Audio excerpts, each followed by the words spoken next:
हव्वा और सर्प। आरंभ में जब संसार नया था, परमेश्वर ने अदन नामक एक सुंदर बगीचा बनाया। उसने पहले दो लोगों आदम और हव्वा को इसकी देखभाल के लिए इस बगीचे में रखा।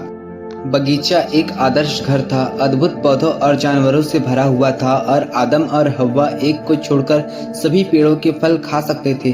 परमेश्वर ने उनसे कहा कि वे भले व बुरे के ज्ञान के वृक्ष का फल न खाएं।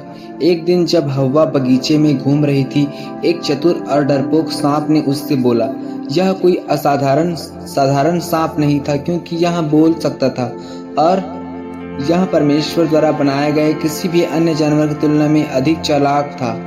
सांप ने हव्वा से पूछा, क्या परमेश्वर ने सचमुच कहा है कि तुम्हें बगीचे के किसी भी पेड़ के फल का नहीं खाना चाहिए? हव्वा ने उत्तर दिया, हम वाटिका के वृक्षों का फल खा सकते हैं, परंतु परमेश्वर ने कहा है जो वाटिका के बीच में है उसका फल तुम न खाना और न उसे छूना, नहीं तो मर जाओगे। सांप ने हव्वा को धोखा देने की इच्छा से कहा कि तुम निश्चय नहीं मरोगे, क्योंकि परमेश्वर स्वयं जानता है कि जिस दिन तुम उसका फल खाओगे और तुम्हारी आंखें खुल जाएंगी और तुम भले व बुरे का ज्ञान पाकर परमेश्वर के तुल्य हो जाओगे।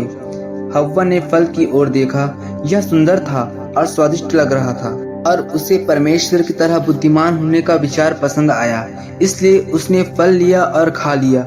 उसने कुछ आदम को भी दिया जो उसके साथ था और उसने भी खाया। जैसे ही उसने फल खाया, कुछ बदल गया। जब उसने परमेश्वर को बगीचे में टहलते हुए सुना तो वे अचानक डर गए और छिप गए। परमेश्वर जानता था कि क्या हुआ था, परंतु परमेश्वर ने उनके लिए जानवरों की खाल से कपड़े भी बनाए, यह दिखाते हुए कि वह अब भी उनकी परवाह करता है।